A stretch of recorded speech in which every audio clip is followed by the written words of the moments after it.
avaliação da habilidades específica do curso de psicologia, o 8º semestre, da tutoria da professora Paula dos Anjos. Essa tutoria fala sobre alta em psicoterapia de orientação psicodinâmica. Começamos a falar sobre alta. A alta significa que, em resultado favorável, todavia, nem todos os términos são decorrentes de êxito de tratamento, podendo também ser determinado por fatores internos, como resistência, problemas da dupla, terapeuta e paciente, limitações impostas por características pessoais do paciente. Ambos, o terapeuta e o paciente, devem estar de acordo e exigindo uma cuidadosa avaliação do processo pela dupla. Assim, o momento da alta é um momento do tratamento em que o terapeuta explicita a sua posição, de acordo com Ike Lewis et al. 2008. As principais indicadores que o paciente precisa ter a alta está ligado à remissão dos sintomas, modificação das qualidades das relações das pessoas, modificação da capacidade para atividade, capacidade de assumir responsabilidade e modificações na relação com o terapeuta. E ainda continua Yank Levy et al. 2008. Os aspectos técnicos da alta podem ser baseados em 4 itens. Quem introduz o tema da alta, como marcar a data da alta e na fase final do tratamento que deve espaçar os períodos das sessões. E, finalmente, após o término, que deve se fazer entrevista de seguimento. Quando se introduz a alta, os indicadores do final do tratamento devem ser espontâneo e coerente. Como marcar a data? É a constatação que o psicoterapeuta cumpriu todos os objetivos da terapia. Não é recomendado, no final da alta, mudar a técnica empregada no início. E, por último, a alta em qualquer psicoterapia implica a separação, ainda que seja combinado em alta gradativa. Podemos colocar 3 escritores ou 3 autores, tá? Klein, Saig e Saig 2009.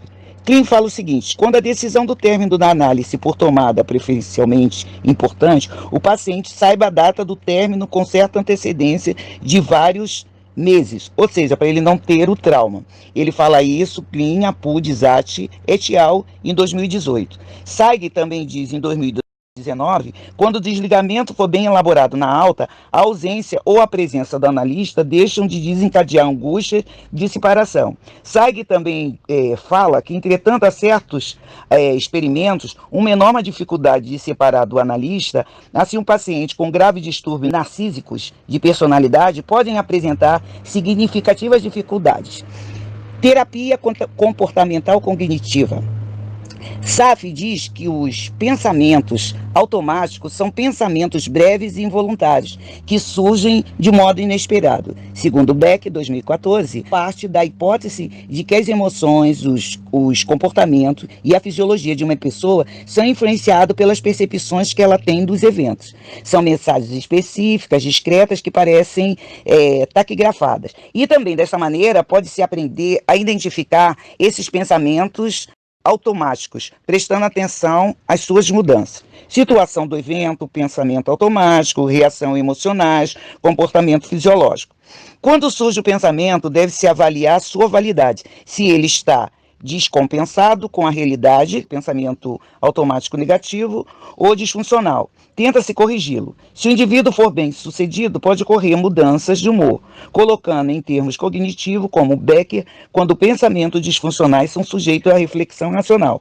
Nossas emoções, em geral, mudam. Becker, 1993. Podemos também citar aqui, colocar uma canção do Roberto Carlos, que traz o tema dos pensamentos que provocam emoção. Pensamentos que mais afligem, sentimentos que me dizem, dos motivos escondidos na razão de estar aqui. Podemos pegar também que o conteúdo dos pensamentos automáticos, disfuncionais, normalmente é distorcido, catastrófico, negativo e autorreferente. Portanto, são inúteis, pois não ajudam as pessoas a superar suas dificuldades e problemas. Beck, 2014, página 293, conforme o texto da música. Nas técnicas de TCC, podemos identificar pensamentos e sentimentos, realização de diários solicitado a paciente que anote determinada situação, questionamento socrático, que encoraja o paciente a contemplar e avaliar diversas informações, levantamentos e vantagens e desvantagens de parar o comportamento inadequado, tempestade de ideias diante de problemas e elencar livremente o maior número possível de solução e, finalmente, solução de problemas tomando por base a afirmação que os problemas não são situações impossíveis, mas soluções inapropriadas. A terapia cognitiva comportamental, no tratamento da fobia social, pode ser classificada como a timidez, a inibição social está presente na população no geral. Com isso, são encontrados alguns tipos de sofrimento, como ansiedade social, patológica, associada à fobia social. No entanto, isso é minimizado a milhares de pessoas a ficarem sem o tratamento adequado. No poema sobre fobia social, o poeta Felipe Mesquita expressa com muita eficácia como o sentimento de uma pessoa como se transforma. Vamos pegar um parágrafo. Medo, tudo se resume em um medo. Medo de perder, medo de ser analisado, medo de viver, medo de ser rejeitado, medo de sair, medo de ser humilhado. E é um sentimento inexplicável. Também podemos pegar a última frase que ele diz, o último parágrafo. Para você pode ser tudo fácil, simples e natural. Superar obstáculos comuns de vida, para mim, é uma angústia sem saída e bem-vindo. Quem escreveu essa música foi Mesquita, 2014. A farmacoterapia, dentre os determinantes, ele destaca os autores Ito e Rosso, 2008. Discorre que as abordagens terapêuticas empiricamente testadas, reconhecidas como eficazes para a farmacoterapia e a terapia cognitiva. Quer dizer, eles fazem uma composição. A psicoeducação também, para os autores Ito e Rosso, 2008, a reestruturação cognitiva visa identificar e corrigir as interpretações distorcidas que o paciente faz das situações sociais que geram sua ansiedade. A característica principal do processamento cognitivo é o medo de observação ou do julgamento alheio. Na psicoeducação, Ito e Rosso, na página 419, com relação ao tratamento, deve-se esclarecer os princípios da terapia, distinguindo aspectos cognitivos e comportamentais. É também fundamental que se inclua no início da terapia uma sessão para esclarecimento. Com relação à técnica, as informações incluem natureza biológica, psicológica e diferença entre a timidez e a fobia. Em entrevista familiar, são essenciais não apenas para a coleta de informação, mas também para esclarecimento de dúvidas sobre como proceder diante das dificuldades. A abordagem cognitiva de natureza focal prioriza as discussões práticas realizadas nas sessões e nas tarefas de casa. O terapeuta tem postura colaborativa e ativa no tratamento de estudos. Também dito por Ito e Rosso. A alta é a despedida, é necessária e acarreta a responsabilidade do outro de cuidar de si, não de se tornar dependente do terapeuta, de encontrar diferente resposta para seus problemas. É necessário fazer cuidadosa avaliação que permite uma compreensão de problemas que o traz. O terapeuta pode sentir alguma angústia, ficar a pensar no que pode acontecer. Afinal, estabeleceu-se uma relação terapêutica, um vínculo. No entanto, a despedida é necessária. A TCC, ela se coloca da seguinte maneira: eu sou incompetente.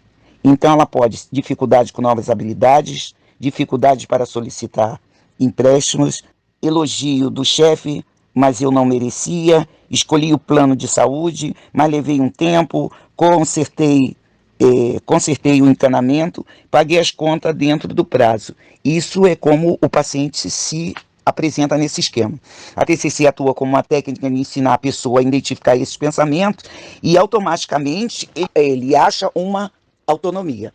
Outra coisa é ajudar a pensar, a agir de modo mais realista e adaptado sobre seus problemas psicológicos, reduzindo seus sintomas. Beck et al. 2014, Abud, SAF, 2008.